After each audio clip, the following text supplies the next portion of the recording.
अब हम डिस्कस करेंगे अनदर फॉर्म ऑफ एनर्जी के बारे में, जो कि है ocean thermal energy. Ocean thermal energy, ocean thermal energy basically एक ऐसा एनर्जी का फॉर्म है जो कि हमें ओशन के सरफेस से मिलता है। कुछ प्लेसेस पे, अर्थ पे कुछ जगह ऐसी हैं जहां पे हमें वार्म वाटर मिलता है from the surface of the ocean. ये जो वार्म वाटर हमें मिलता है, इस वाटर का वार्म यानी गर्म होने का रीजन होता है जो कि एनर्जी हमारा अर्थ इंटरनली प्रोड्यूस करता है, और उस एनर्जी को हम रेफर करते हैं geothermal energy. Ocean thermal energy एक फॉर्म है हमारा जियोथर्मल एनर्जी का। Okay, there is always a temperature difference between the water at the surface and at the deeper level. Ocean में जो वाटर होता है उसमें भी अलग अलग लेवल्स होते हैं। जितना हम नीचे जाते हैं, अगर हम ओशन में जितना हम डीपर जाएं, जितना हम नीचे जाएंगे, उतना ही जो टेम्परेचर डिफरेंस है वो उतना ही डिफरेंट होगा जितना कि हमें सरफेस पे मिलता है उस वाटर का। This difference at many places is of the order 20 degree Celsius और मोर। ये जो टेम्परेचर डिफरेंस है, हमको ये इसमें जो डिफरेंस हम एट द बॉटम जो एक्सपीरियंस करेंगे और एट द सरफेस जो हम टेम्परेचर डिफरेंस एक्सपीरियंस करेंगे, वो ऑलमोस्ट 20 डिग्री सेल्सियस का होता है, जो कि 20 डिग्री तक हो सकता है या उससे ज्यादा भी हो सकता है। And the system used to harness ocean energy is known as ocean thermal energy conversion system, जिसको हम शॉर्ट फॉर्म में बोलते हैं OTEC। ये होता है हमारा ocean thermal energy conversion system. इस ओशन से हमें जो एनर्जी मिलती है, जो हमें ये जियोथर्मल एनर्जी मिली, ये बेसिकली हम काफी जगहों पे यूज कर सकते हैं। We can harness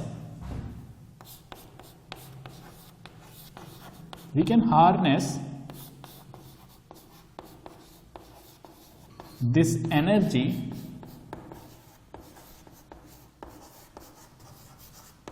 for electricity production. हम इस एनर्जी को यूज कर सकते हैं इन इलेक्ट्रिसिटी प्रोडक्शन, और भी काफी जगह है जहां पे हम इस जियोथर्मल एनर्जी को, या फिर हम बोल सकते हैं ओशन थर्मल एनर्जी को हम यूज कर सकते हैं। ओके, इसके लिए भी हमें एक proper plan kind of thing setup करना पड़ता है, जिसमें कि हम ये जो एनर्जी हमें ओशन से मिल रही है, जो ये थर्मल एनर्जी हमें मिल रही है, थर्मल क्यों? Because it is related to the temperature. हमने इसको नाम दिया ओशन थर्मल एनर्जी, एक ऐसी एनर्जी जो कि difference in the temperature of ocean water की वजह से हमें मिल रही है। और इस एनर्जी को लेने के लिए we have to set up a conversion plant. Conversion plant means एक ऐसी जगह या एक ऐसा प्लांट हमें सेटअप करना पड़ता है जो कि इस ओशन थर्मल एनर्जी को कलेक्ट करके उसे एक यूजफुल फॉर्म में कन्वर्ट करके हमें सप्लाई कर सके। Okay, it is just the what about OCTE, which is ocean thermal energy conversion system.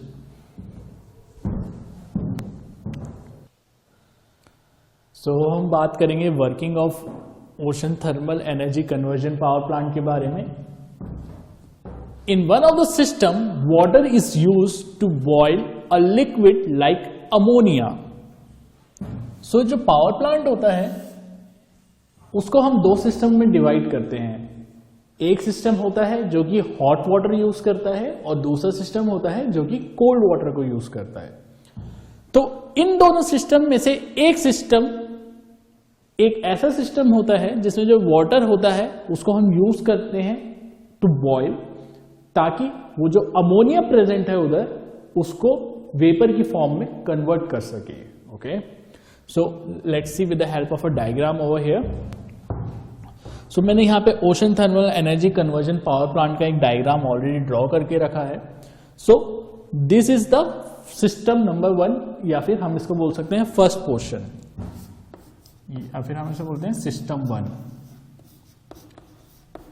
So system 1 में हमने क्या किया, हमने हॉट वाटर लिया और उसको अपने पावर प्लांट में एज अ इनपुट प्रोवाइड किया, जिससे कि जो अमोनिया यहां पे प्रेजेंट था already within the pipes over here, वो because of this presence of the hot water, इस हॉट वाटर की प्रेजेंस की वजह से it will convert into vapour, वो वेपर की फॉर्म में कन्वर्ट हो गया ड्यू टू हॉट वाटर, और वो इस पाइप के थ्रू यहां पे पहुंचा टरबाइन तक।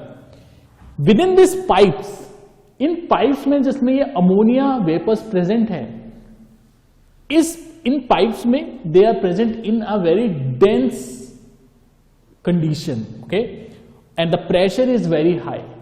वो इन पाइप्स में बहुत ही ज्यादा dense and high pressure conditions में प्रेजेंट है, सो दैट जो वाटर यहां से सप्लाई हो रहा है वो है very hot water, and that water is convert this ammonia into vapour.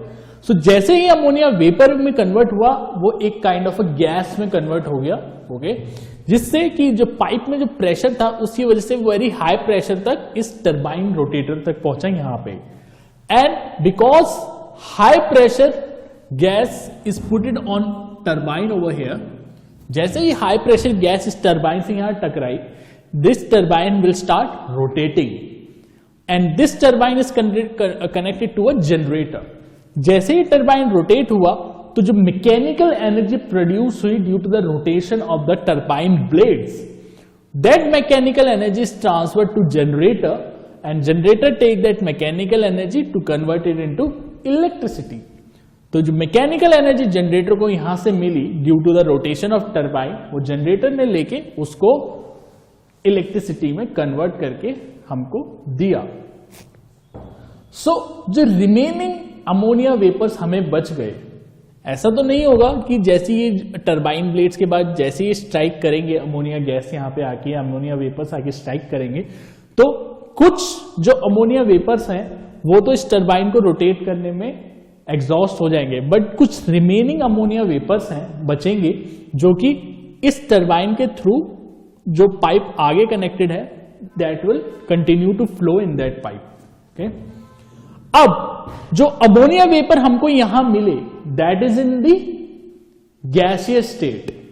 अब उन गैसियस स्टेट के अमोनिया वेपर्स को हमको अगेन कन्वर्ट करना पड़ेगा इनटू लिक्विड फॉर्म। तो उसके लिए हमने यहां पे एस्टेब्लिश किया सिस्टम 2। सिस्टम 2 वो सिस्टम है जहां पे हमको मिल रहा है cold water from the sea. Here we are getting the cold water from the sea. अब due to the cold water, जो कोल्ड वाटर की वजह से जो यहां पे वेपर्स हमको मिलेंगे, that is again convert into liquid form, और वो वेपर, वो लिक्विड अमोनिया यहां से होता हुआ इस पंप के through again it is provided over here to system 1, okay. So ये जो साइकिल है that will continue one after the another, one after the another, एक के बाद एक ये साइकिल चलती जाती है, जिससे की वजह से जो हमें एनर्जी की फॉर्म यहां पे हमें मिली, वो हमें मिली in the form of electricity, in the form of electricity.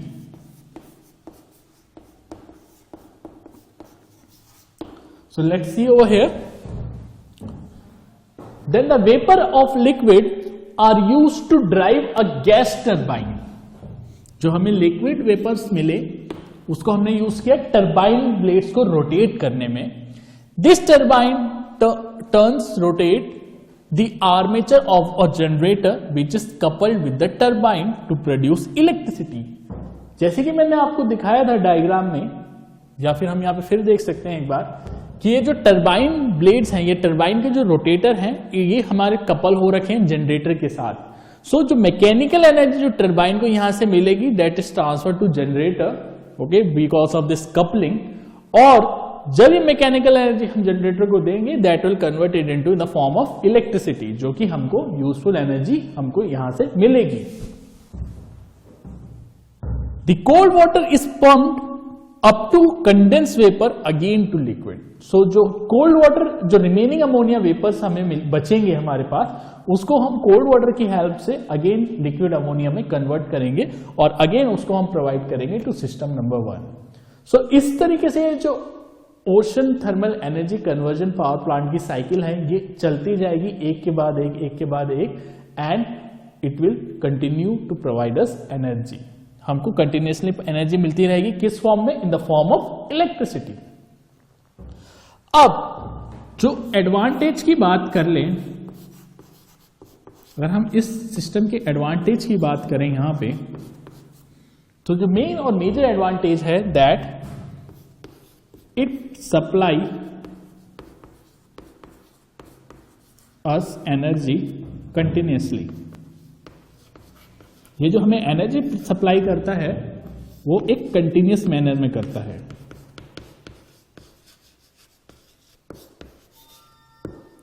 And it is renewable also. ये रीन्यूएबल सोर्स ऑफ एनर्जी है हमारे लिए। सो दैट्स अ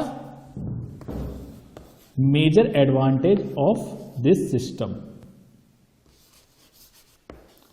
अब ये तो हुई एडवांटेज की बात कि ये हमको कंटिन्यूस फॉर्म में एनर्जी सप्लाई करता है and it is a renewable source of energy.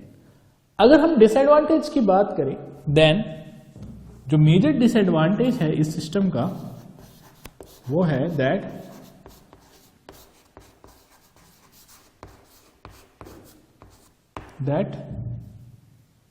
it required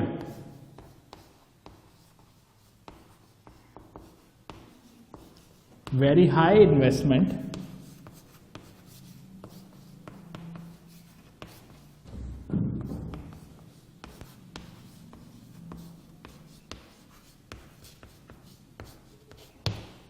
so the major disadvantage है of using this ocean thermal energy conversion power plant वो है कि that it require very high investment, कि हमको एक plant setup करने के लिए काफी लार्ज अमाउंट में इन्वेस्टमेंट की रिक्वायरमेंट पड़ती है। एंड जो एनर्जी हमको इस ocean thermal energy conversion power plant से मिलती है वो हमें कंटिन्यूस तो मिलती है, बट वो उस रेट में हमको एनर्जी सप्लाई नहीं कर पाता जिस रेट में हमको रिक्वायरमेंट है। Okay, so these two are the major disadvantage of having this ocean thermal energy. Okay.